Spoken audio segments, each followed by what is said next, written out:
soy pobre, tengo un solo monitor. Sí, Estoy yo ahí cualquier cosa chiflame. haciendo anotaciones en tiempo. Joya. Bueno, ya como dije, los objetos los estuvimos viendo. De hecho, el otro día Lucas mostró un ejemplo que ya había instanciaciones de objetos y demás. Pero vamos a retomar el tema, vamos a ser un poco pesados con esto, porque es fundamental, es programación orientada a objetos. Es fundamental que entiendan los conceptos de qué son los objetos, cómo se utilizan y demás.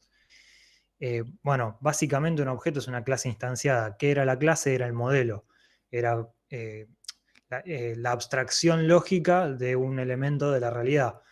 Y en el caso de un objeto va a ser el objeto de la realidad descripto. O sea, si tenemos la clase persona, nuestro objeto, perdón, la clase persona con nombre, apellido y DNI, nuestro objeto persona va a ser, en nombre va a tener un valor, Mauricio, en apellido va a tener un valor, Pérez, y en el DNI va a tener un valor, 1, no importa, va a tener un DNI que deberíamos validar y demás. Eh, el objeto ya es en memoria, ya forma parte de la memoria, y es esa clase, pero ya con datos, digámoslo. Obviamente se crea en tiempo de ejecución. No, tenemos por un lado en tiempo de diseño las clases y por otro lado en tiempo de ejecución los objetos que vamos a ir creando. Poseen comportamientos que son los métodos, a partir de ahora son todos métodos, no hablamos más de funciones, y los estados que son sus atributos. Los atributos son como las variables propias del objeto, hablando mal y pronto, que ahora vamos a ver cómo se instancian y demás. Para acceder a los métodos o atributos se utiliza el operador punto, o sea, vamos a instanciar un objeto, vamos a crear un objeto, vamos a poner el nombre de ese objeto, punto, y vamos a poder acceder a métodos, propiedades, atributos si es que fueran públicos, etc. Y bueno, para crear un objeto se necesita la palabra reservada new. New es una palabra reservada. ¿Qué quiere decir palabra reservada? Es una palabra que se reserva al sistema para uso propio. Vamos a utilizar el new para poder generar una nueva instancia de esa clase y poder tener un objeto. Una nueva instancia sí, de esa clase. Por ejemplo, tenemos una cáscara, un genérico, una clase, teléfono. Ahora ese teléfono tiene muchas implementaciones. Por ejemplo, podría ser un teléfono de los viejos teléfonos con cable que usaban en sus casas, no sé si sus padres o sus abuelos a esta altura, pero bueno, los viejos teléfonos de línea, pero también el teléfono describe a los aún más viejos teléfonos que utilizaban los abuelos o los abuelos de los abuelos. Y también incluye a los teléfonos modernos, a los teléfonos que utilizamos hoy en día, los smartphones. Eh, Incluye cualquier tipo de cosa. Si está bien diseñada la clase, podríamos describir a los teléfonos. ¿Por qué? Porque quizás lo que queremos describir es un número de conexión. Queremos describir qué tipo de datos maneja, datos analógicos, datos digitales. Podemos querer describir su color, su tamaño. Depende de qué querramos describir. Quizás nuestro modelo describa todos estos objetos de la vida real, objetos físicos. Para poder instanciar un objeto, lo primero que vas a hacer es definirlo, definir una variable, definir un atributo. Para esto necesitamos el nombre de la clase. Fíjense que como es una clase, ya lo dije la clase pasada y lo repito esta, como es una clase, la primera letra la vamos a poner en mayúscula. ¿Están obligados a ponerla en mayúscula? No. Pero por convención, por reglas de estilo, en C Sharp, la primera letra de toda clase va a ser una letra mayúscula y cada nueva palabra en mayúscula. En cambio, los nombres, los identificadores de nuestros objetos, de nuestras referencias a esos objetos, empiezan con la primera letra en minúscula.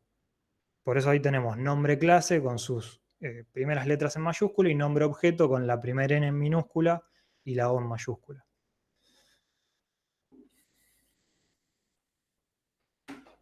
Para poder instanciar un nuevo objeto lo podemos hacer en una línea, nombre de la clase, nombre de objeto igual, new, palabra reservada que hablábamos recién, nombre de la clase, y entre paréntesis estamos invocando al constructor. Ahora vamos a ver qué son los constructores y demás, pero esos paréntesis indican que ahí hay un método. Hay un método constructor en este caso, por eso está el new, que vamos a tener por un lado la asignación de memoria. El new asigna memoria, lo que hace es darle una porción de memoria en la máquina para que ese objeto ocupe. Y por otro lado tenemos la llamada del constructor que lo que va a hacer es inicializar esa memoria. Por un lado se asigna, new, por otro lado se inicializa, se le cargan valores a esa memoria, que es en el constructor.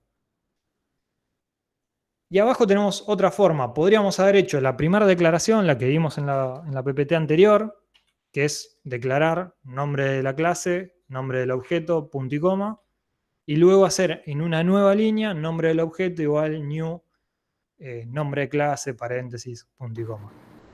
¿Qué quiero decir con esto? Que podría estar todo en la misma línea o puede estar separado. Cualquiera de las dos es válida. Sí, no sé quién está hablando. Yo. Sí. En este ejemplo en particular, no está mal. Fede genera una instancia de nombre clase, la guarda en nombre objeto, y después pisa esa instancia y genera un nuevo objeto, una nueva instancia en memoria, independiente, ¿sí? Y la guarda en esa variable. Como se perdió la referencia a la instancia original, eventualmente se va a limpiar.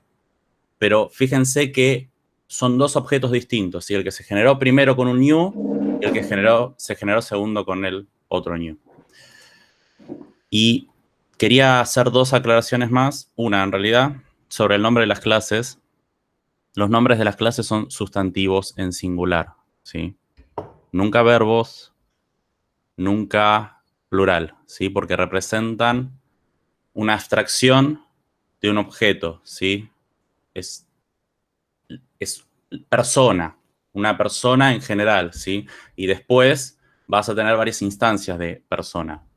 Pero la clase en sí va en singular y es un sustantivo. Eso que está diciendo Mauricio otra vez es un tema más de reglas de estilo y demás. El otro día creo que Iván Reimer había preguntado si los nombres de los métodos tenían que ser verbos y demás. Bueno, parte más o menos de la misma idea. En el caso de los nombres de las clases, o sea, es lo más lógico que sean sustantivos en singular. Porque como decía Mauricio, describen a un objeto y es un algo. Entonces, es lo más lógico siempre poner persona, perro, animal, figura, círculo, ir siempre por ese lado. Es un tema de lógica también. Van a ver que si ahí le ponen andar, no tiene ninguna lógica que un objeto se llame andar. Pero bueno, eso que decía está muy bien. Y lo otro que había dicho también calculo que alguien lo debe haber preguntado, porque suele salir en las clases. Lo que hago es eso. Ahí en ese ejemplo está bien. ¿Tiene algún sentido? No, pero está bien. O sea, si esto lo copian, lo pegan dentro del compilador, obviamente generando antes el modelo, la clase, nombre clase, funciona. Lo que van a tener es que hay una instancia ahí que están perdiendo ciclos de vida, digamos, del programa en instanciar un objeto que no se va a usar nunca. ¿Hay alguien con el micrófono abierto? No sé si quiere preguntar algo o se olvidó el micrófono. Soy yo, no sé, ¿se escucha mucho el...? No, está bien, está bien. Pensé que alguien quería preguntar algo que no lo estaba dejando yo. No, pero ¿se escucha No, mucho no, ruido? no, Bueno. se escuchó una nada de fondo y pensé que alguien estaba esperando la pregunta. Acá están haciendo una pregunta con respecto a Sí. los nombres.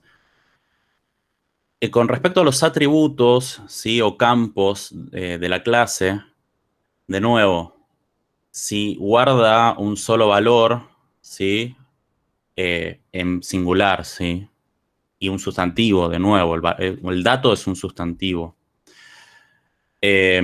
Ahora, Tomás pregunta si son listas o si son arrays. No, claro, si nuestro dato guarda una colección o guarda un array, en ese caso la buena práctica es ponerlo en plural, porque, por ejemplo, si tenemos el objeto persona que tiene mascotas, si una persona puede tener más de una mascota, vas a tener ahí una colección como dato de mascotas. Entonces, poner mascota cuando puedes tener varias no es correcto, si pones mascotas. Y con respecto a lo que decían de los métodos, lo mismo. Los métodos, como las funciones que ustedes vieron en C, son acciones, son operaciones, comportamiento, ¿sí? Por lo tanto, la buena práctica es usar un verbo, como dijo Fede, ¿no? Exactamente. Son buenas prácticas, a ver. Es lo mejor que las utilicen. Perdón, voy a salir un segundo, que creo que hay alguien queriendo entrar a la charla. No hay nadie, perdón. Lo ideal es que las utilicen, lo ideal es que las pongan en práctica. Son todas buenas costumbres, digamos, pero no es que no funcione un código por la duda que uno pruebe y se crea, bueno, no funciona, entonces, no, los códigos funcionan igual, no tiene nada que ver una cosa con la otra, pero son las buenas prácticas. Uy, perdón. Vamos acá, vamos a seguir. El ciclo de vida de un objeto es la creación del objeto, se usa new para asignar memoria y el constructor para inicializar esa memoria, como les había dicho, utilizar ese objeto, llamar a métodos, atributos, hacer las operaciones que necesitemos, y la destrucción de ese objeto. La destrucción del objeto en C# es solo perder referencia. Para nosotros programadores es perder referencia a esa memoria. ¿Qué quiere decir perder referencia? Volvamos un poquito atrás de lo que hablábamos antes. Esperen que me falta el puntero láser. Ahí está. Cuando yo acá estoy asignando esta memoria con este objeto y luego la piso, se pierde referencia al primer objeto. Este objeto queda sin referencia. No hay nadie en mi código que esté apuntando a esta porción de memoria. Como nadie apunta a esta porción de memoria, en algún momento viene esto, el garbage collector. ¿Qué hace el garbage collector? En algún momento cambia el algoritmo, no se sabe bien cuándo, porque no está liberado el código tampoco como para analizarlo. El garbage collector en algún momento se dispara. Una de las cosas que se dice del garbage collector siempre es que se dispara cuando falta memoria. Cuando hay pocos recursos en la máquina, lo que es el framework dispara el garbage collector, perdón, no el framework, bueno, no me sale la palabra. Dispara el garbage collector y ese garbage collector se fija toda la memoria que está desreferenciada y la libera. Dice, bueno, esta es toda memoria para reutilizar. Entonces, nosotros cuando tengamos un objeto no vamos a liberar memoria a sabiendas, no lo vamos a hacer a propósito, sino que vamos a desreferenciar objetos y listo. Cada vez que desreferenciemos un objeto, en algún momento esa memoria se va a liberar. Así como no tenemos los problemas de C de estar apuntando una porción de memoria ocupada por otra cosa, tampoco tenemos los problemas de C de liberar la memoria cada vez que la dejamos de utilizar con el malloc. Y lo que era el alloc para ganar memoria, bueno, acá tenemos el new, que reemplazaría o haría algo similar al alloc, pero no tenemos el malloc, no tenemos nada que desreferencie memoria. Simplemente la dejamos ahí vivir libre y en algún momento se va al tacho. Bueno, el garbage collector, como veníamos hablando, está enmarcado dentro de .NET, es el liberador de memoria. Cada vez que creamos un objeto, se asigna esa porción de memoria en el heap y el garbage collector en algún momento la libera porque está desreferenciada. El CLR administra dos segmentos de memoria, como hablamos la semana pasada, como hoy repitió Mauricio, stack y heap. El stack se libera automáticamente. En el momento que dejamos de utilizar esa variable, que desreferenciamos esa variable, el stack se limpia, se va, se borra. En realidad no se borra, sino que se libera la porción de memoria para que sea reutilizada. Nunca se borra memoria literalmente, sino que la memoria queda libre para que la reutilice otro programa o el mismo programa.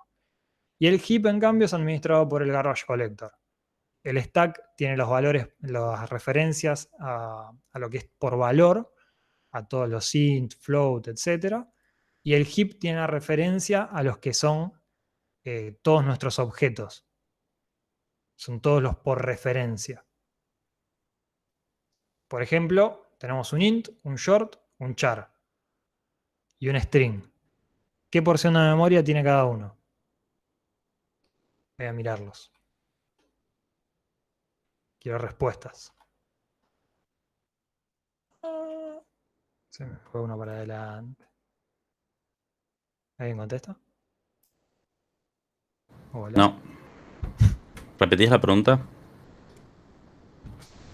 Tengo un int, un float y un string. Vamos a ponerle, vamos a tres.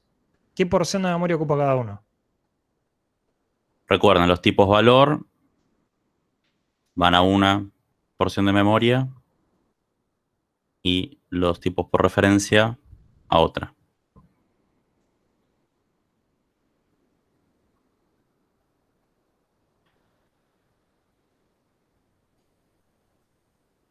Muy bien, se complementan entre ellos. Uno pone una parte, el otro pone otra. Paula, ¿pusiste muchas A por algo? ¿Se entendió?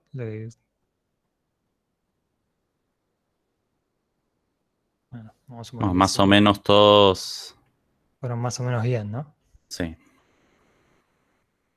Eh, esperen que No, me los estoy values van conectando. al stack, ¿sí? Y se libera solo eso. Todo lo que Los, es value, int, float, byte, etcétera, se libera solo. Y todo lo que son objetos, string, es un objeto, ¿por qué? Porque es un array de chars, cualquier array, cualquier objeto que generamos nosotros, etcétera, van a... em, acá mencionan a los destructores, así como están los constructores, están los destructores. En mi vida profesional nunca vi que se use eso. Y hay No, formas. sí, hay formas de llamar a los destructores, pero no, hasta donde sé, se dejaron incluso de, o sea, no hacen nada. No, acá hay formas de liberar la memoria. Pero en mi opinión, y creo que si ustedes leen en internet, es una muy mala práctica dentro de lo que es C Sharp. Creo que si ustedes necesitan un nivel de control de los recursos, al nivel de manejar ustedes la memoria, y trabajen con C++, no trabajen con C Sharp. O pónganle más memoria a la máquina. Son los dos consejos que le vamos a dar. No sé, hay de todo. O sea, hay casos Nada, donde no sí, sé. hay contextos donde las máquinas son muy viejas y demás. Pero la verdad que el garbage collector anda muy bien. No, O sea, para yo la la verdad no mayoría sé de si los los destructores siguen trabajos, funcionando. Si vos, yo te creo que me decís que sí, que siguen funcionando. sí, Ahora, lo sí. mismo que me pasó, lo mismo que dijiste vos, lo digo yo, en mi vida los usé dentro de C Sharp. La última vez que usé un destructor, creo que seguía en C. Y eso fue hace unos 20 años. Un poquito menos, pero más o menos. Hace mucho tiempo que no se utilizan. En C sí, obviamente, si uno no liberaba memoria, seguía ocupando. De hecho, hacer una maldad en C era ponerse a escribir objetos en memoria y saturarlo. O ponerse a escribir cosas en el disco y saturarlo también. Como C no tiene demasiados controles, eran más manuales, era muy fácil hacer maldades o equivocarse y romper todo. En cambio acá el garbage collector ni te lo deja hacer eso. Donde vas No, liberando memoria va limpiando y si no se puede te empieza a swapear a disco y el sistema la verdad es bastante bueno en ese sentido. Hace lo mejor que puede, obviamente, a veces se pone lento, pero anda bastante bien. El garbage collector es el mismo concepto también que se usa en Java. También anda muy bien el garbage collector de Java. sobre Bueno, eso sí. agrego, no existe una tecnología o un lenguaje que sea ideal o la mejor solución para cada situación, contexto, problema que enfrentamos. Según lo que necesitemos, se debe elegir una tecnología ideal o cerca ideal poniendo todo en la balanza, ¿sí? Por eso les digo, no es como cerrarse con sellar y decir, ah, no, bueno, entonces empezar a romper sellar para tratar de hacer algo que en realidad no está pensado para eso, cuando hay otras tecnologías que lo pueden hacer mejor. Siempre que agarremos un proyecto, lo primero que hay que hacer es analizar el costo-beneficio de cada tecnología. Cada vez que elegimos una tecnología estamos perdiendo algo y ganando algo. Es fundamental que entiendan eso. Nos ha tocado tener alumnos que venían con otro lenguaje o con este como lo mejor del mundo y ninguno de los dos casos es real. Ni que este no es el mejor, ni que este es el mejor. Siempre todo depende, hay que contextualizar. Es fundamental para cualquier persona que labure en sistema contextualizar. El que se cierra y dice no, porque por acá es siempre por acá, no entendió demasiado esto. Traten de siempre ser abiertos y lo otro, bueno, somos como exagerando un poco, ¿no? La comparación, pero somos como los médicos, necesitamos estar siempre actualizados. A donde te quedaste un poco, te pasó el tren por arriba y quedaste viejo.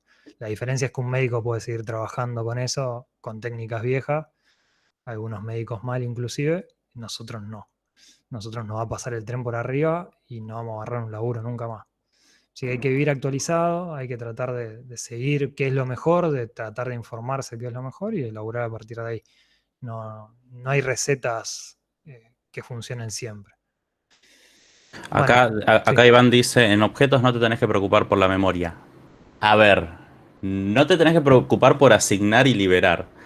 Pero si vos estás programando muy mal y a ver, la memoria de tu servidor o de tu máquina local o todo eso sigue existiendo. Si bien hoy contás con memorias muy grandes, tienen un límite. O sea, si vos empezás a llenar eso de registros de objetos gigantes y que no sé qué, va a llegar un momento que te quedas sin memoria. Entonces, si vos hiciste mal las cosas, a ese nivel sí te tenés que preocupar, o en un smartphone que tal vez es un poco más limitado, ¿sí? Ahí te tenés que preocupar un poquito de, ojo, tengo que tratar de programar de manera de no comerme la memoria por estar haciendo las cosas mal. Ahora, sí no te tenés que preocupar de asignarla y liberarla, eso lo hace automáticamente el Garbage Collector. A ver, la memoria no es algo eterno. La memoria en un momento empieza a swapear a disco. ¿Qué quiere decir swapear a disco? Que ya lo deberían saber, creo, porque creo que ya inclusive lo vieron en la carrera. Es que se empieza a ocupar espacio en el disco físico de la máquina como si fuera memoria. Se empiezan a pasar datos entre la memoria y el disco para lograr seguir almacenando cosas en memoria, digamos. O sea, seguir teniendo acceso más dinámico. El swapear a disco es costosísimo para una máquina, sobre todo si tiene un disco, no un SSD, un HDD, un disco de los viejos, digamos. Físico. Un disco físico. Es costosísimo para la máquina hacer eso. Incluso con un disco SSD, pero en SSD es mucho más dinámico, ¿no? Pero es costosísimo. Ese costo se traslada a la performance de la aplicación. Inexorablemente va derecho a la performance de la aplicación. Así que siempre hay que preocuparse por la memoria. Yo volteé un servidor jorobando con eso. O sea, no lo volteé, no se cayó, pero empezó a andar muy mal el servidor. Era un servidor que recibía comunicaciones UDP de creo que 1000 equipos y empezaba andando bien y en un momento se le iba a la memoria y como se le iba a la memoria no llegaban todas las tramas, empezaba a hacer un quilombo, hablando mal y pronto como me gusta, porque estaba swapeando a disco y perdía más tiempo en swapear a disco que en la cantidad de datos que ingresaban al sistema. Todo esto me pasó hace más de 10 años, aprendí de ahí, pero bueno, siempre hay que preocuparse por la memoria. Después hay que ver los contextos. Tenemos un hiperservidor y vamos a poner un programita para una secretaria que cargue 3 datos. No hay memoria ahí que ocuparse, porque no la vamos a ocupar nunca. Pero bueno, todo depende otra vez. Siempre hay que analizar el contexto, siempre hay que analizar qué es lo mejor. Volvemos a cómo empezamos esta charla. Bueno, el tiempo de una variable local está vinculado al ámbito en el que se declara. Por eso se habla de un tiempo de vida corto, en general puede ser más largo, y la creación y destrucción determinista. O sea, sabemos en qué momento se destruye ese objeto. Cuando hablo de una variable local, y que sabemos el ámbito en el que está declarada, hablo de, por ejemplo, una variable adentro de un método. Esa variable adentro del método nace a donde se declara la variable y muere a donde se cierra el método. Una variable adentro de un if nace a donde se declare la variable y muere a donde se termina el if. Muere, desaparece su vínculo con memoria y nada, ya es borrada, porque esta ni siquiera espera el garbage collector. Ya es liberada la memoria, mejor dicho. Es una variable local.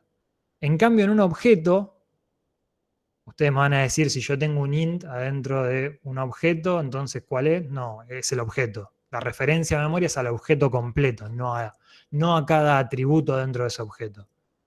Entonces, en un objeto, en un string, en un array, o en cualquier objeto que nosotros querramos, no está vinculado con su ámbito. En el momento que perdemos referencia a esa porción de memoria, la memoria se va a liberar cuando el garbage collector lo decida.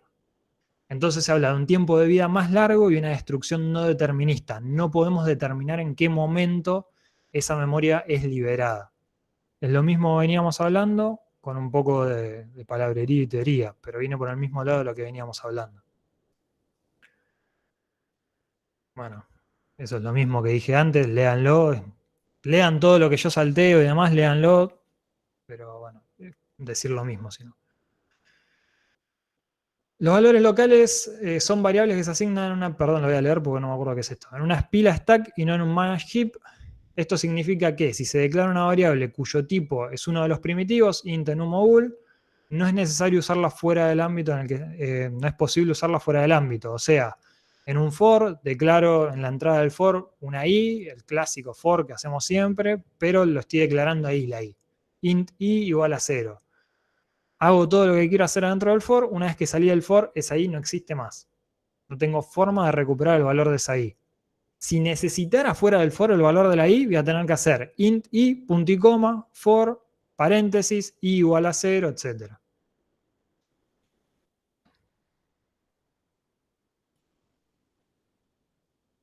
Bueno, lo mismo, acá habla de lo no determinista, antes hablaba de lo determinista, pero es lo mismo que hablamos antes. Bueno, el tiempo de vida no estaba vinculado, un poco más de lo mismo que veníamos diciendo. Vamos a saltearlo. Si yo tengo acá el mismo ejemplo de antes, un for, a donde genero un example, j igual new example, un objeto adentro del for, cuando salga de ese for, desde el código no voy a poder saber el valor de EJ. ¿Por qué? Porque perdí referencia. Mi referencia es a dónde declaré example EJ. Como pierdo referencia, esperen que no tengo el puntero. Como pierdo referencia acá, a esto, acá afuera EJ no existe. Pero eso no quiere decir que el objeto se destruyó. En memoria el objeto quizás siga estando, no lo sabemos. ¿Se entiende eso? ¿Se ve eso? Donde se declara esto, uy, qué lindo me sale el círculo. Donde se declara esto es acá adentro, por eso perdemos referencias adentro del for. Esa referencia la tenemos hasta esta llave y acá afuera ya no existe EJ. Sin embargo, quizás en memoria siga existiendo.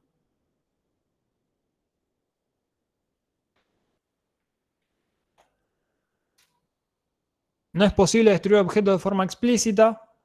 No hay una función de eliminación, que es una fuente de errores en algunos lenguajes. Y los objetos se destruyen a través de Garbage Collector, que busca objetos inalcanzables, o sea, sin referencia a memoria, los destruye, los convierte de nuevo en memoria binaria no utilizada, y normalmente lo hace cuando falta memoria o finaliza la aplicación, lo cual no quiere decir que sean los únicos dos momentos que lo haga. Hasta acá todo claro, ya nos vamos a las constantes. No hay. Recién hicieron una pregunta, pero estaba bien. Ya la respondí. No, después antes te habían preguntado algo fuera de tema, del tema del swap de RAM a disco. Sí, Si consume procesador. Yo entiendo que sí, sí, que obvio. todo Sí, consume procesador. consume, sí. Hagan la prueba, si tienen una máquina vieja les va a ser más fácil, pero abran, bueno, les iba a decir que abran el Android Studio que ocupaba mucha memoria, pero ahora está ocupando un poco menos. Abran un montón de tabs de Google, de Chrome. Chrome Habrá varios consume Visual bocha de Studio. memoria. O abran varios Visual Studio corriendo programas que ahí consume más memoria, aunque sean los programas que están haciendo ustedes, que son de pocas líneas, y van a ver que la memoria empieza a comerse. Obviamente si tienen una máquina con 16 GB de memoria, ni hagan la prueba, o sí, pero van a estar un rato largo para lograrlo y lleguen a que swapea disco. ¿Qué quiere decir que swapea disco? Más o menos tiene que estar ocupado el 80% de la memoria. Cuando está ocupado más o menos ese porcentaje, empieza a swapear a disco. Van a ver que los recursos se le van a cualquier lado. A cualquier lado. Los recursos de la máquina, y si tienen un disco, un HDD, un disco físico, un disco de los históricos, digamos, van a ver que escuchan que está dándole al disco, escribiendo a lo loco, lo cual le quita vida útil al disco también. O sea, es un problema por todos lados el swapping. Pero bueno, es una manera de solucionar el no quedarnos sin memoria y que se rompa todo. Inventaron el swap a disco y se solucionan varios problemas, pero bueno, tiene sus propios problemas como todo. Bueno, una constante. ¿Qué es una constante? Es otro tipo de campo que contiene un valor que se asigna cuando se compila el programa y nunca cambia. ¿Qué quiere decir nunca cambia? Mientras el programa esté corriendo, ese valor es constante.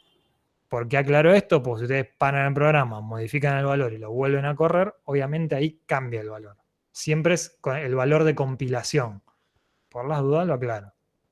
Ahí abajo tenemos cómo se declara. Const es la palabra reservada que utiliza. El tipo de datos, int, persona, lo que quieran. Nombre de la variable, como siempre, igual un valor. Están obligados, en este caso están obligados a declararla, a instanciarla en esa misma línea. Una cosa, por las dudas, va a ser el único caso donde hagamos algo así. O sea, en el mismo lugar a donde declaramos un atributo de una clase, estoy hablando, no de una variable, un atributo de una clase, donde le asignemos un valor en el momento que lo declaramos. Después siempre vamos a utilizar los métodos constructores. Siempre vamos a utilizar los métodos constructores. O sea, si no dijera const, fuera un int, velocidad límite, no quiero ver nunca esto, como atributo de una clase. No quiero ver nunca esta parte. Otra vez, como atributo de una clase, no como una variable dentro de un método, como atributo de una clase. Constructores, acá llegamos a lo que les estaba nombrando antes, son unos métodos especiales, se utilizan para inicializar memoria. ¿Qué quiere decir inicializar memoria? Darle un valor a cada atributo de la clase. C#, la única forma de crear un objeto es mediante el uso del new, que asigna memoria, y la llamada a un constructor. No tenemos opción, siempre tenemos que llamar a un constructor, siempre. Pero para solucionar el primer problema que ustedes quizás estén pensando, algunos de ustedes, es, pero yo ya hice una clase y no le declaré nunca un constructor, o qué pasa si yo no le declaro un constructor a una clase, no me deja compilar. No, no pasa nada. Si ustedes no declaran un constructor, C# en el momento de la compilación se da cuenta de ese problema y lo que hace es generar un constructor por defecto. ¿Qué es un constructor por defecto? Un constructor que no recibe parámetros, no recibe ningún argumento, y lo que hace es asignarle a cada atributo que tenemos dentro de nuestra clase un valor por defecto. A los int le asignará 0, a los float 0.0, a los strings, si no me acuerdo mal, les asigna un vacío, y el resto de lo que son objetos les asigna null. Les asigna null. Ojo con ese null porque trae muchos problemas de que ustedes se olvidan de hacerle el new a esa porción de memoria dentro del objeto y es nulo el valor. Cuando quieran hacer punto algo, rompe. Bueno, los constructores, en el caso de C#, tienen dos ventajas con respecto a muchos otros lenguajes. Ahí alguien me decía que programa en Angular. En Angular esto no se puede... Primero, no tiene esta particularidad, que es que llevan el mismo nombre de la clase. Y en C#, ya vamos a ver cómo y demás, pero se pueden sobrecargar. O sea, se puede tener más de un constructor. En Angular, por ejemplo, no se puede tener más de un constructor. Es un constructor por clase. Entonces hay que arreglárselas. A ver, banca un minuto porque hay dos preguntas y no las... Tengo una variable con cierto valor que no quiero que modifique cualquier usuario. No se puede darle permisos de escritura a un usuario.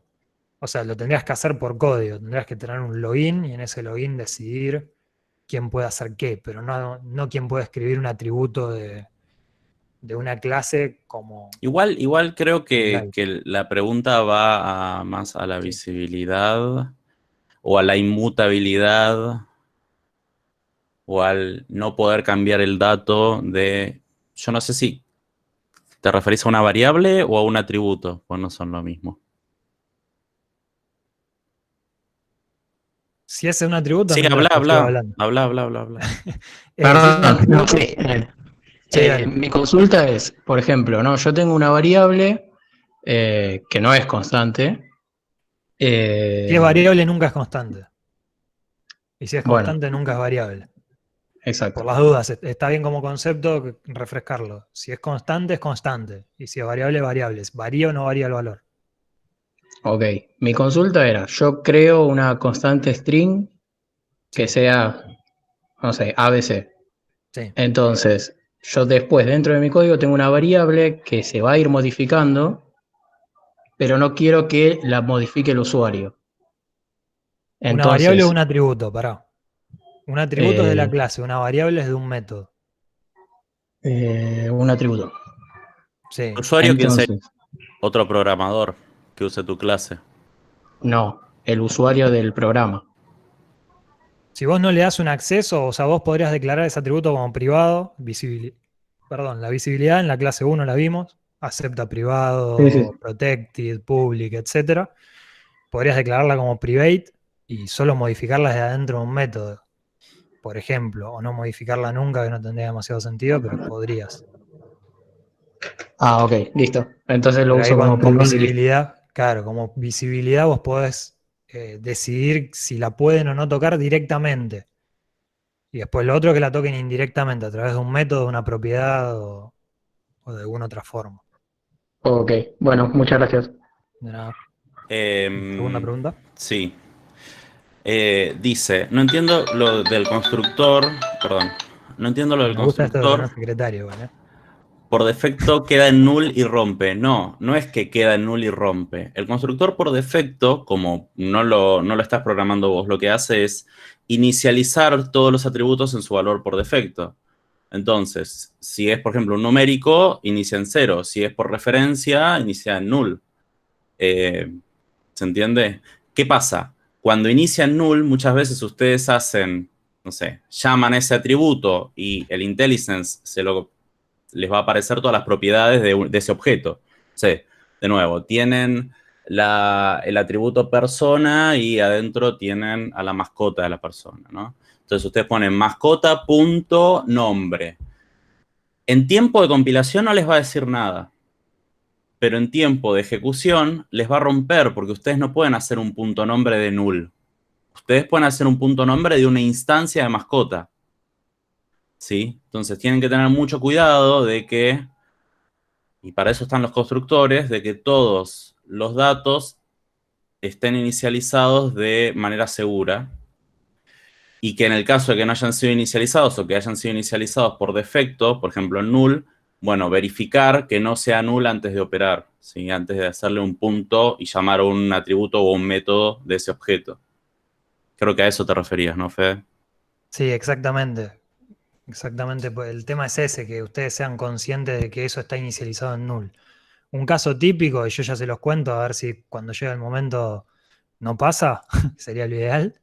Cuando tenemos una lista dentro de una clase, se olvidan por lo general de instanciarla. Se olvidan de hacerle el new a esa lista, y después lo que quieren es agregar un elemento a esa lista. Una lista es parecido a un array, supongamos. Quieren agregar un elemento a esa lista, y como esa lista es null, le da un null reference exception. Siempre lean las excepciones que les va a dar, siempre leanlas y ahí van a tener más claro qué es lo que pasó.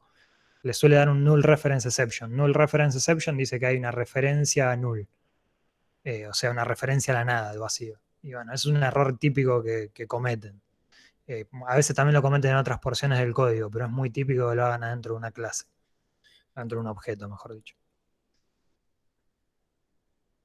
Y Bueno, había una última pregunta que piden que muestres un ejemplo de un constructor. Calculo lo vas a hacer. sí, creo que ahora viene un ejemplo. Acá hay un ejemplo.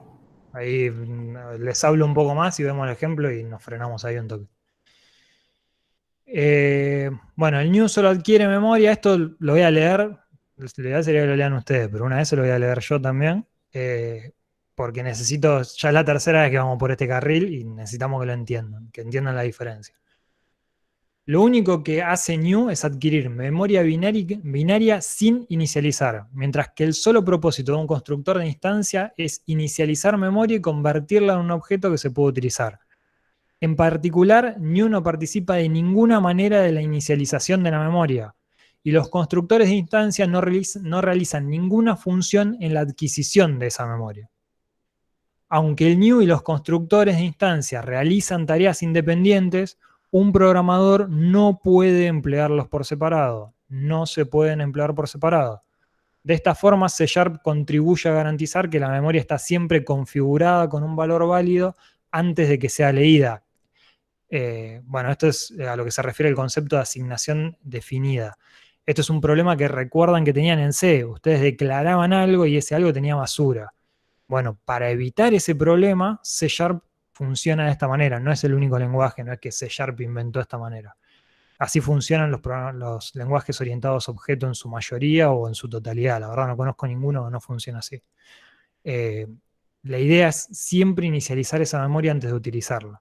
Entonces, para eso utilizamos el new con un constructor. El new y el constructor no se pueden separar, pero cada uno realiza tareas separadas. Cada uno hace una porción del trabajo. Hay dos tipos de constructores. Los de instancia inicializan al objeto atributos no estáticos, y los constructores estáticos también, que son los que inicializan a la clase. Cuando hablamos de inicializar a la clase, hablamos de inicializar atributos estáticos, como los que veníamos manejando hasta la clase pasada, como los ejercicios del 11 al 15 que estuvieron haciendo. Todo estático hicieron entre el 11 y el 15, bueno, podrían utilizar constructores estáticos en esos ejercicios. Y lo que van a hacer es a esos estáticos darles un valor. Particularidades del constructor estático: se ejecuta una sola vez en todo el código. Entre 0 y 1 vez, en realidad, en toda la ejecución de un programa. 0 porque nunca utilizaron nada de esa clase. Una vez, o sea, cuando se ejecuta el constructor estático de clase, cuando hagan la primera referencia a esa clase. ¿Qué es la primera referencia? Nombre de la clase, punto algo. Nombre de la clase, nombre de variable, punto y coma. Otro ejemplo, nombre de la clase igual new, nombre de la clase, paréntesis, paréntesis, punto y coma. O sea, la primera vez que llamen a cualquier cosa que tenga que ver con esa clase, se va a inicializar la memoria. Perdón, se va a llamar el constructor estático. Solo la primera vez. Si ustedes hacen 2 new, el constructor estático se ejecuta una sola vez.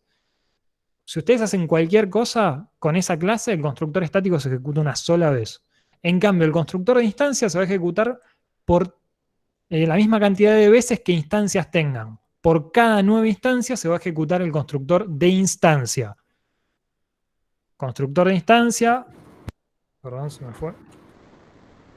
Quería marcar el puntero. Perdón, el puntero no.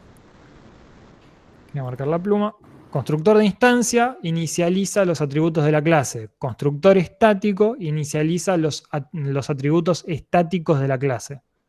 A ver, acá están diciendo que no Sí. no entendieron. A ver si yo les puedo decir lo mismo con otras palabras. Volvamos un poco a los métodos. El constructor es un tipo de método, ¿sí? Ustedes estuvieron trabajando con métodos estáticos, ¿sí? Y los métodos estáticos no son de un objeto en particular, de una instancia de una clase. Son lo más parecido a las funciones que ustedes venían usando en C, son de la clase y se llaman con el nombre de la clase, ¿sí? Desde cualquier miembro estático, ya sea un método, un constructor, una propiedad, lo que sea, cuando es estático, no puede acceder a miembros de instancia, ni a atributos de instancia, ni a métodos de instancia, ni a nada de instancia, porque no hay una instancia necesariamente. Lo que hay es elementos de la clase. Entonces, el constructor estático, Fede dice, solo inicializa atributos estáticos. Y sí, y no les queda otra porque no pueden acceder a atributos de instancia desde algo estático. Esa es una. Ahí vamos. Lo segundo que dijo Fede es que el constructor estático se llama una sola vez y se llama automáticamente. No lo pueden llamar ustedes como a los otros constructores o como a los métodos, ¿sí? No pueden hacer new y poner el constructor o hacer punto y el nombre del constructor. No se puede llamar de ninguna forma. Lo llama el CLR en tiempo de ejecución en la primera interacción con la clase.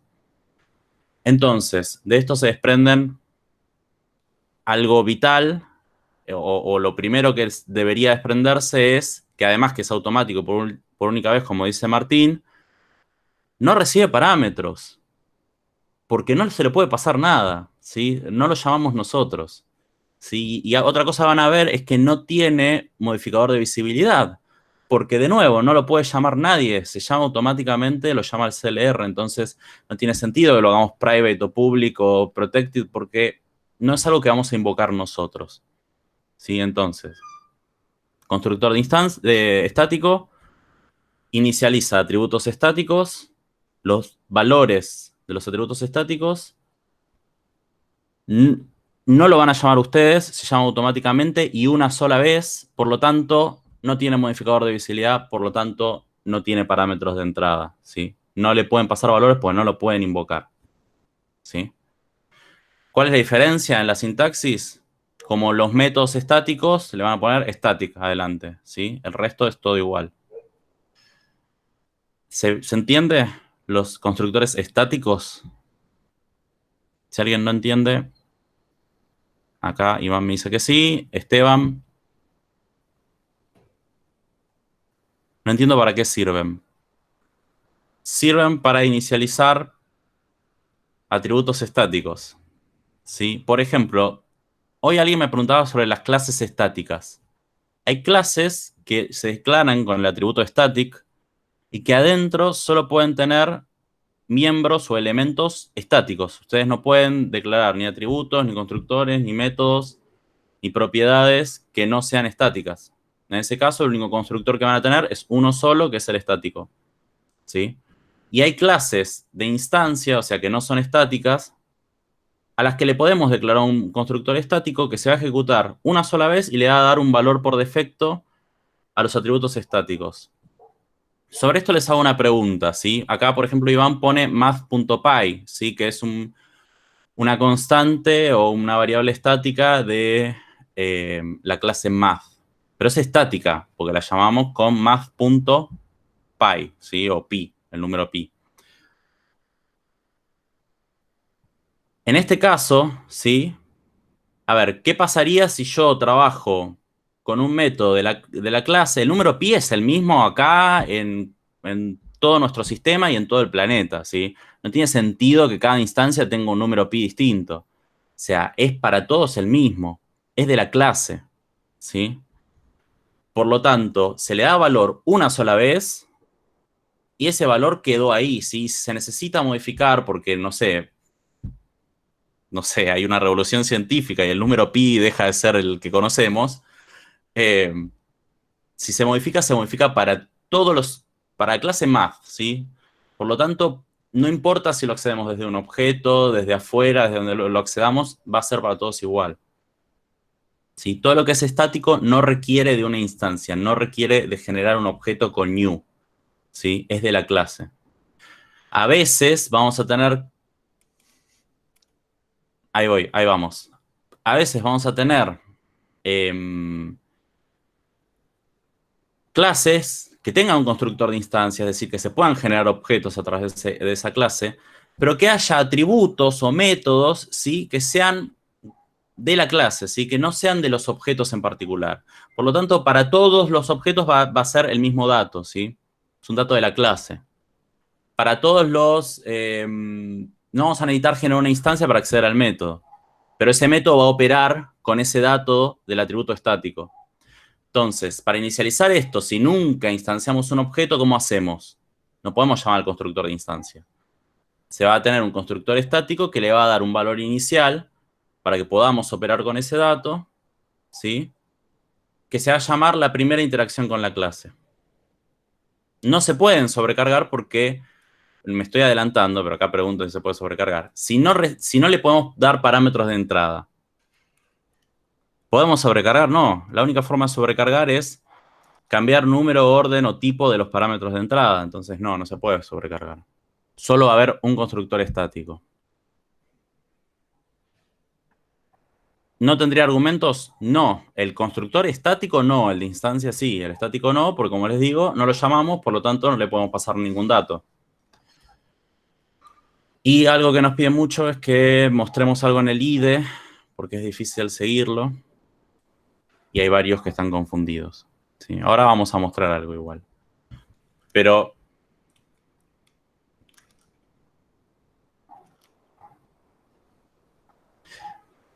yo creo que lo que más les confunde no es el tema constructor estático versus constructor de instancia. Lo que les confunde es estático versus instancia. Estático es global, es de la clase, ¿sí? No necesitamos generar un objeto. De instancia es con los datos específicos de cada objeto, ¿sí? Si tenemos 5 personas, tienen 5 edades distintas. Y tenemos que calcular la fecha de nacimiento, ¿sí? A partir de la edad, o al revés, a partir de la fecha de nacimiento, calcular la edad, ¿sí?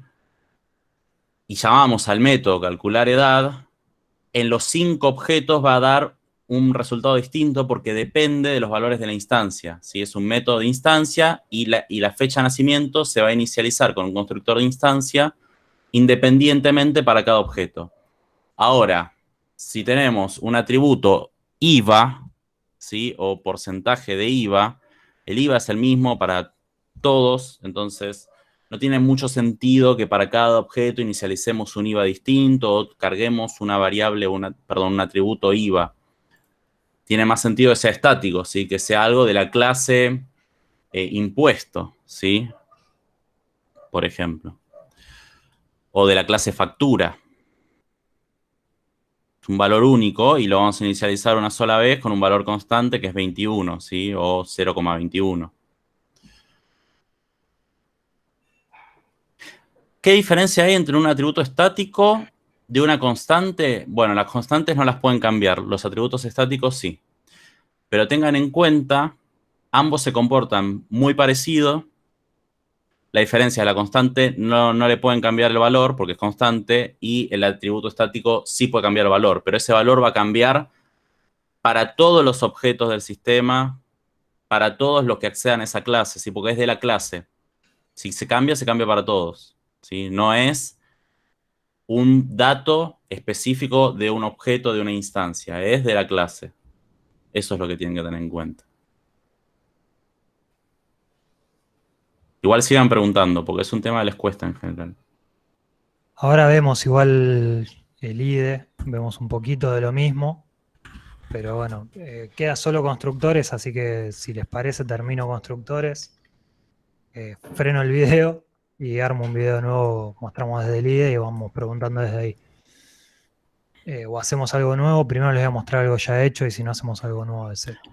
En ambos casos, los constructores, instancia o estáticos, su labor es inicializar los datos para que podamos operar de forma segura. Si los datos requeridos para que podamos realizar las operaciones que están en los métodos se inicializan en el constructor. ¿Sí? Tiene que ver con un tema que vamos a ver después, que es encapsulamiento, pero su tarea es inicializar datos. En el caso de los de instancia, de un objeto, ¿no? Inicializan los datos de un objeto. En el caso de los estáticos, inicializan datos estáticos de una clase. Lo ideal no es que opere un constructor, es que inicialice memoria y Exacto, punto. exacto. Inicialice valores iniciales para los atributos. Bueno, continúo. El constructor por defecto, esto que les dije antes, pero se lo dije hace tanto que se los voy a repetir. El acceso es público, es el constructor que no codiamos, el constructor que nosotros no hicimos, no escribimos en nuestra clase. Ese es el por defecto. Les hago una aclaración acá porque es un error que creo que cometí, no sé si llamarlo error, pero muchas veces llamo constructor por defecto incluso a constructores que codiemos nosotros, pero sin argumentos. Como para hacer más rápida la definición es, bueno, el constructor por defecto hagan tal cosa. Cuando pongo en el constructor por defecto siempre me refiero al constructor sin atributos, sea el por defecto real, el por defecto que viene con el sistema, digamos, o un falso por defecto que generemos nosotros como constructor público sin argumentos. Bueno, el acceso a ese constructor es público, obviamente, pues necesitamos poder acceder cuando generamos un objeto. No tiene retorno, ningún constructor tiene retorno, ni siquiera se le pone un void, no hay retorno. Y no recibe ningún argumento, inicializa todos los campos en 0, false o null según corresponda. Obviamente 0 los numéricos, false los booleanos y null los por referencia, ¿no? Primer ejemplo que tenemos de un constructor, tenemos una clase, la clase puede ser pública, privada, no importa, digo acá arriba, faltan los modificadores de acceso. Tenemos la clase, mi clase y un constructor. Primer detalle, como hablamos, el constructor se llama igual que la clase. Este es el falso constructor por defecto. ¿Por qué? Porque no recibe argumentos y yo probablemente en algún momento lo nombre como constructor por defecto también. Pero bueno, este es un constructor armado por ustedes, público. ¿El constructor puede ser privado? Sí. ¿Por qué puede ser privado? Por un montón de cosas no nos vamos a meter ahora. Pero puede ser privado y se usa que sea privado. No, obviamente no es lo más normal, pero se usa. Tenemos un constructor público, el nombre igual que el nombre de la clase, sin argumentos, y acá vamos a inicializar los atributos de instancia de este objeto. Acá podríamos poner dis. No sé, valor, perdón, dis.valor igual a 10. ¿Por qué? Porque valor tiene que inicializar en 10 en esta clase, no en 0. Si lo quiero poner en 0, ni lo escribo, en 0 va por defecto. En 0 siempre se va a poner. Ahora, si yo quiero darle otro tipo de valor, es el momento de hacerlo dentro del constructor. Un poquito más complejo, tengo 3 argumentos privados, 3 enteros, año, mes y día, por eso las A, MM y DD, adentro de mi clase fecha. Tengo mi constructor fecha que no hace nada. Empezamos con el mismo ejemplo. Tengo atributos, tengo un constructor sin argumentos. Puedo inicializar acá con valores por defecto. Podría decir que si no tengo un año, el año es 2000. Es mi año de partida. O lo que necesite poner. O que mi mes y mi día es 1. Porque el mes y el día 0 no existen. Por el otro lado, en el main, ya puedo hacer esto. Fecha, cuándo, igual new fecha. Y llamo al constructor. Este constructor es el que declaramos antes. Es este mismo constructor. Cuando yo haga ese new, va a venir acá adentro. Bueno, si el constructor por defecto, el por defecto del sistema no nos convence, podemos armar el nuestro propio, podemos armar un constructor propio o varios constructores propios. Y podemos escribir un constructor que contenga únicamente el código necesario para inicializar campos con valores distintos de 0. Todos los campos que no estén inicializados van a respetar esto de 0, null o false. Acá hay un ejemplo, justo el día de mañana, porque cumpleaños Boca, siempre lo digo, y se los quiero decir a ustedes también, aunque estemos a la distancia. Tengo 3 campos privados, inicializo la fecha como el año 1905, el mes 4 y el día 3. Bueno, los constructores son métodos. Es el método constructor, el nombre completo, digamos. Nombre y apellido es método constructor. Por lo tanto, pueden recibir argumentos. Estos argumentos, igual que en cualquier método, tipo y nombre del argumento. El número de argumentos en principio no tiene límites. ¿Qué quiere decir en principio? No me gasté en buscarlo ahora, alguna vez lo busqué. En algún lado debe estar el límite. Yo no se lo conozco, nunca llegué al límite. Y la verdad, si llegan al límite de argumentos de un método, replantéense el método seriamente. Y Sí, probablemente la carrera replantéense también. justo el otro día estaba leyendo cuál es la cantidad de argumentos, de parámetros de entrada de un constructor que no sea ya una mala práctica. Que Eh, no sea una y, mala práctica, no sé. y está alrededor de los 3 o 4, no mucho más. Bueno, Excepto que realmente esté justificado, pero para la mayoría de los casos, sobre todo en constructores a veces se dan constructores más amplios porque la clase es compleja. Pero bueno, a veces también esas clases son convenientes de partir en clases más chicas. claro, claro, claro. Pero bueno, puede pasar que tengan más, 3 o 4 igual es un buen número, ¿eh? Pero quizás esté un poquito corto. Sí, sí, es como estricto, 3 4. Claro. Pero Entonces, es como dice Fede, cuando se encuentran con que ya tiene demasiados parámetros de entrada, tal vez la clase está haciendo más cosas de la que debería. Sí, traten de pensar las clases para una función específica. Si ya son demasiado complejas, demasiado grandes, como dice Fede, tal vez hay que pensar un esquema con más clases. ¿Sí? claro. Sí, sí, o sea, traten de que el código siempre sea legible y sea navegable. Ni la exageración de partir todo en su mínima expresión y que te queden 80 clases para hacer una VM de clientes, ni la locura de poner 2 clases en el sistema de la NASA. O sea, no hay que llegar a ninguno de los dos extremos. También una Bueno, clase que no tenga nada dentro, o que tenga un atributo y nada más, no está bien. Igual, de la misma forma, o sea, una clase demasiado simple está igual de mal que una clase demasiado compleja. exacto. Igual voy a decir que hay casos que una clase con 2, 3 argumentos quizás te sirva para ordenar y nada más, para no tener justamente ese constructor enorme. Pero bueno, otra vez, siempre hay que analizar los casos, siempre hay que ir a lo real y no tan a lo abstracto. Yo acá van a ver que los ejemplos que pongo muchas veces son abstractos porque empiezan, pero pongo un ejemplo con economía y dicen, pero yo no sé ese dato de la economía.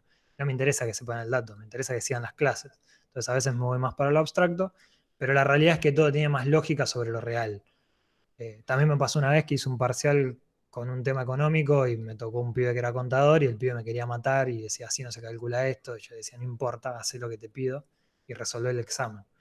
Entonces están las dos cosas ahí siempre en juego. Para mí, por lo menos, decía el profesor. Bueno, acá tengo un constructor que recibe argumentos, recibe año, mes y día y se lo asigna. Utilizo el dis de este lado. ¿Para qué? Para distinguir si es de la clase o es un atributo, un argumento. Por lo general, los argumentos le vamos a poner en el constructor, le vamos a poner el mismo nombre acá y acá. O sea, acá, si acá dice año, o si acá dice 4As, acá va a decir 4As. Por lo general, también como buena práctica, pero no obligatorio. Se pueden llamar distinto como en este ejemplo. Y en el momento de la instanciación, en donde toque, esto quiere decir en una galaxia muy, muy lejana, hace mucho tiempo atrás, eh, lo que voy a hacer es declarar esta fecha con sus argumentos. Hago el new, llamo al constructor y le paso los 3 argumentos. Se me fue un poco la mano. Esta sería la forma de utilizar un constructor con argumentos. Hasta acá vienen. Ahora vamos a lead y todas esas consultas que me vienen haciendo todo el tiempo, pero hasta acá vienen bien. Preguntas, algo, frenamos. Estoy respondiéndoles. Alguien daba un ejemplo, Jonathan daba un ejemplo, dice, una clase auto tiene un atributo estático de ruedas, cantidad de ruedas, que es 4, porque siempre son 4 ruedas. Podría ser. Sí, y después El tengo... ejemplo ese el otro día di un ejemplo parecido y aplica más a la clase triciclo, que siempre va a tener 3 ruedas. La clase auto, podría haber un auto de 3 ruedas. No sé qué define un auto, pero seguro que no son la cantidad de ruedas. Entonces, ahí Está se bien, empieza a poner todo medio raro. Igual está Eso bien. voy con que depende del contexto. Se entendió igual. Sí, vale, el ejemplo está bien. Que siempre serán 4, pero después tiene atributos que dependen de la instancia de cada auto. ¿Sí? Hay, por ejemplo, color. Hay autos negros, hay autos rojos, por más que sean de la misma marca, del mismo modelo. ¿Sí? Entonces puede cambiar y cada instancia, cada objeto independiente puede tener un valor distinto en ese atributo. Muy bien, ahí como lo planteó Jonathan. Después Diacu dice, ¿los constructores estáticos se llaman tiempo de ejecución o compilación? Todos los constructores, estáticos, no estáticos, se llaman tiempo de ejecución. ¿Sí? ¿Para qué serviría un falso por defecto? Los valores booleanos, si no les cargan nada, son false por defecto, ¿sí? Es el valor en que se inicializan. ¿Para qué sirve? Había que elegir uno de 2 y se eligió el false. O sea, no había mucho ahí. Igual que con los números, había que elegir uno entre 0 e infinito y se eligió el 0. Se eligió el valor siempre más bajo. De hecho, el false en algunos lenguajes es un 0. Es lo mismo, son equivalentes. Por eso se eligió el false. Si bien es mala práctica, ¿se puede cambiar el nombre de un constructor que no tenga la misma clase? No. La forma que tiene el compilador y de entender que ese método es un constructor es porque tiene el mismo nombre de la clase. Si no, no es un constructor, ¿sí? La forma que tiene C# de saber que eso es un constructor es porque tiene el mismo nombre de la clase. Entonces no le pueden cambiar el nombre. No es optativo eso. ¿El dis no hace referencia al objeto que hace la llamada? No sé a qué venía esto. Calculo que a este dis se refiere. Sí, porque dis hace referencia a que es un atributo del objeto que está inicializando, ¿sí? ¿Por qué se usa el dis en ese caso del constructor? Bueno, porque fíjense, bueno, en este caso no es así, pero normalmente los atributos y los parámetros de los constructores tienen el mismo identificador, el mismo nombre. Entonces, hay 2 variantes, una que me gusta y una que no me gusta. La que me gusta es la que usamos en esta cátedra, que es usar dis punto para hacer referencia a un atributo del objeto. Entonces, dis.año es igual a año, ¿sí? Entonces, ahí distingue del año, que es el atributo, del año, que es el parámetro de entrada. Esa es una. Hay otra variante que le ponen a los atributos un guión bajo adelante horrible. A mí no me gusta, pero van a ver que hay documentación oficial incluso que lo tiene. Sí.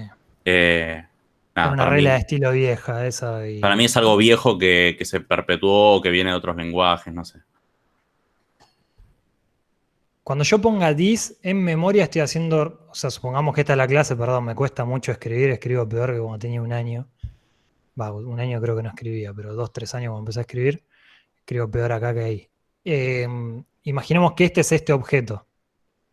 Dis hace referencia a sí mismo. Si yo tengo otro objeto y adentro de su constructor invoco al dis, voy a hacer referencia a ese objeto. Siempre es el objeto en el cual estoy parado. Siempre en memoria dis refiere al objeto en el cual estoy parado en ese momento. En el main, por ejemplo, no tengo dis. ¿Por qué? ¿Alguien se da cuenta? ¿Por qué el main no tiene el entry point, no tiene dis? Porque puede haber más de un objeto. No. ¿Qué particularidad tiene el método dis? ¿Qué modificador? Es estático. Es estático. Como es estático, no hay memoria ocupada por el dis. El dis no hace referencia a un objeto en memoria. ¿El main o el dis? Main. Perdón, el main. El main. Perdón, me di cuenta. El main no hace referencia a un objeto en memoria, entonces no tiene dis. En cambio, fecha, que acá estoy haciendo un new, está ocupando memoria porque el new asigna memoria. Y en el momento que estoy construyendo, ya esa memoria está asignada. En el momento que entro al constructor, acá ya la memoria está asignada, ya hay memoria. Esto está. Hay un banco de memoria o varios bancos de memoria ocupados por mi objeto. Entonces ya Fede, tengo ¿te el puedo list. preguntar algo? Sí, dime. En el caso de que tengamos, por ejemplo, no sé, un atributo que fuese constante y lo tuviésemos que usar o llamar desde, no sé, algún constructor o hacer validaciones o ese tipo de cosas. Como las constantes se comportan de una manera similar a las estáticas, ¿se usa el this para referirse a ellas? Si no recuerdo mal, yo esas cosas las pruebo, pero No. estoy 99% seguro que es el nombre de la clase lo que Te se utiliza. Igual que en el static. te respondo yo. Bueno, respuesta Dale. oficial. ¿Me escuchás? Sí, te estamos escuchando. Ok. No, sí, se comportan como atributos estáticos, por lo tanto lo llamas con el nombre de la clase o directamente poniendo el nombre del atributo. Nunca llamar algo estático o una constante con this, no se puede, ¿sí? Y algo importante, ¿sí? Yo no puedo llamar atributos de instancia desde un método estático, pero sí puedo llamar atributos estáticos desde un método, un constructor de instancia, ¿sí? ¿Se entiende eso? Igual me refería a, por ejemplo, si, ponele, vos tenés dos clases. Tenés, perdón, dos clases no, tenés el main y la clase alumno. Y dentro de alumno tenés una constante que sea cantidad máxima por aula, ponele. Y tenés un 50 guardado ahí. Y dentro de la clase alumno hay algún método o dentro de una propiedad, perdón, propiedades no vimos todavía, me adelante. No importa. Tenés alguna de las cosas esas y tenés que validar algo que te diga que sea mayor o igual o menor o igual a la cantidad máxima por aula. En ese caso, vos tendrías que usar el this punto cantidad No, máxima por no aula. porque la constante se comporta como un atributo estático. Claro, Por lo tanto, lo llamas con el nombre de la clase. ok. No uses el this. Porque no es de no es de la instancia. Y Sí, si todo lo que estás, es con this hace referencia a la instancia actual sobre la que se está ejecutando ese método. ¿Sí? y si estás En dentro de tiempo esa real. misma clase haciendo la validación, ¿es necesario también decir, por ejemplo, alumno punto? Porque si ya estoy adentro A de ver, alumno.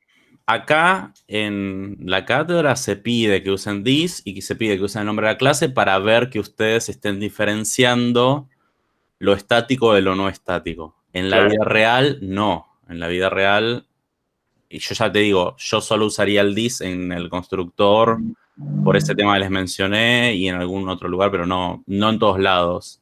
Lo Claro. mismo con el tema del nombre de la clase. Ah, está bien, o sea, Pero no, acá sí, lo acá podemos, se evalúa que lo hagan. Usan claro, el nombre de la clase. es por reglas de estilo, pero no es algo que se normalice, digamos. No. Claro, a No ver, te- las reglas de estilo es algo que alguien dice, bueno, vamos a programar así acá adentro. En Claro, cualquier laburo puede haber reglas de estilo. Llegás y te dicen, bueno, mirá, acá programamos de esta forma, ¿para qué? Para que cuando vos te vayas y agarre el código del que viene atrás, o lo que sea, o pases de proyecto, cualquier situación, el que lo agarra tiene ya un formato predefinido y le es más fácil, más amigable leerlo. ok. Bueno, nosotros vamos a programar con reglas de estilo. Vamos con el dis siempre que aplique, con el base en el momento que lo veamos siempre que aplique, con el nombre de la clase para todos los estáticos y demás. En mi experiencia personal, y por eso también se los pedí a ustedes, yo no lo uso siempre, pero cuando agarro un código viejo y tengo los dis, tengo los base o los super, depende del lenguaje que agarre, tengo los nombres de las clases y demás, me es mucho más fácil de leer ese código. Esa es mi experiencia personal. No siempre lo utilizo y cuando no lo utilizo y agarro algo después de mucho tiempo, pues me autoputeo. Entonces, no sé si es una mala práctica, la realidad es que sí, que la mayoría de los programadores no los usamos, los dis, los base y demás, pero termina siendo a la larga cuando agarras códigos viejos, yo sobre todo que laburo hace mucho tiempo en el mismo lugar, y agarro proyectos míos y tengo que cambiarles algo, modificarles, agregarle algo que dejó de andar, lo que sea, es mejor cuando los agarro con toda esa información. A ustedes se los exijo para que tengan en claro en qué ámbito está cada cosa. Saben que si no tiene nada es una variable, es local, es de ese método. Si tiene el dis es un atributo de esa clase. Si tiene el base es un atributo en una herencia, que ya veremos cómo se aplica. Y si tiene el nombre de la clase es estático.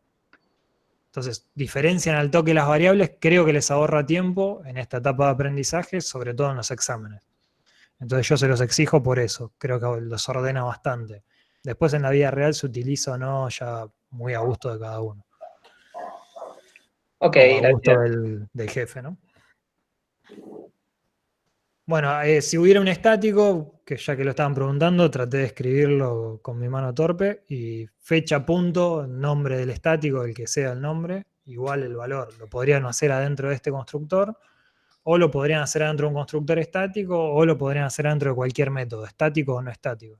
El estático lo podemos acceder de todos lados. En cambio, a la instancia, solo de los métodos de instancia. Hablando de constructores estáticos, y vamos de nuevo con los mismos conceptos, son los encargados de inicializar las clases, o sea, todos los atributos de clase, todos los atributos estáticos, solo inicializa sus atributos, no debe llevar modificadores de acceso, ni public, ni private, ni internal, ningún modificador de acceso, directamente static, el nombre de la clase, que va a ser también el nombre del constructor, como ya dijimos, paréntesis, paréntesis, porque tampoco recibe argumentos, y utiliza, bueno, obviamente la palabra reservada static, como les dije recién. Ejemplo de constructor estático, static, sin visibilidad, no lleva visibilidad, ningún tipo de visibilidad, es importante que se lo metan en la cabeza. Nombre de la clase, repite el mismo formato para cualquier constructor, y ningún argumento. Y acá lo que podemos hacer es darle valor a dos variables estáticas que teníamos, cualquiera, no importa qué variable estática, mientras sea estática la podemos inicializar acá. ¿Cómo llamamos a este constructor? En cualquier momento que hagamos algo con la clase. Por ejemplo, hacer un new clase en cualquier lado del código. Este new clase va a llamar a este constructor estático. Lo primero que va a hacer es llamar a este constructor estático. Lo primero, antes de llamar a este constructor de clase, que es el constructor por defecto y demás, que acá no codiamos porque es el por defecto, lo que va a hacer es llamar a este constructor estático. Lo primero y la única vez que lo llama. Son los dos conceptos que tienen que quedarles claros. Es lo primero que hace y es la única vez que lo llama.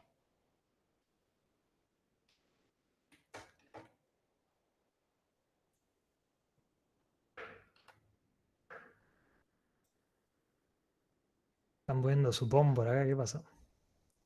Estamos hablando de Bueno. programar con nombres y comentarios y todo eso en inglés. Sí, bueno, el otro día también lo preguntaron, lo que hablamos el otro día. Yo les voy a hacer poner todo en castellano para que no sea una traba idiomática para nadie. Que nadie diga, bueno, acá dice start y no sé qué quiere decir start. Que bueno, justo es una palabra que todos conocen, porque imagino que casi todos habrán jugado algún juego y si no es una palabra simple. Pero para que no haya una traba idiomática vamos a ir en castellano. Es una buena práctica, depende también a dónde laburen, es un tema también de regla de estilo, o aplicar todo en inglés. Yo sé que hay lugares que si no escribís en inglés es como que sos un paria. La verdad no cambia demasiado, pero bueno, es una práctica que se utiliza mucho el codear todo en inglés.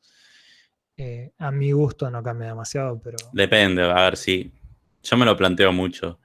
Si, Claro, bueno, es más filosófico si eso. Que código, no sé, tu cliente es de otro país o es un código que podría llegarse a construir de manera colaborativa con gente de otros países. ese es otro tema. Si el cliente es de otro país, no cambia nada, porque el cliente no es el código. No, pero el cliente, a ver, Pero si si vos, hay si vos una estás colaboración haciendo internacional, sí, bueno, ahí sí, obviamente apliquemos todos un mismo idioma, el que sea, no importa. me refiero a clientes de como si fueras, trabajaras por una consultora, que es lo más normal cuando trabajas Exacto. por afuera. Otra vez, siempre Ahora, hablamos del contexto. de nuevo, yo por para- ejemplo trabajo en un lugar donde el sistema hoy es de uso local, pero yo no sé si mañana lo agarran y lo llevan a otro lado. Entonces, no sé hasta qué punto En programa... ese momento te contratan para que lo traduzcas a inglés y tenés más laburo. Nada, es casi filosófico, no está mal el concepto de llevemos todo a inglés, pero En este momento no lo hagamos, no, vamos todo por castellano. Bueno, de hecho yo le voy a dar hasta qué nombre quiero para cada método para poder hacer testeo sobre ese código.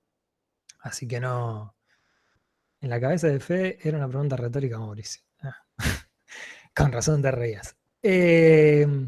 Nada, en este momento vamos todo por el castellano, no se preocupen. Ahí no hay nada que pensar. Y esperen que corto la grabación.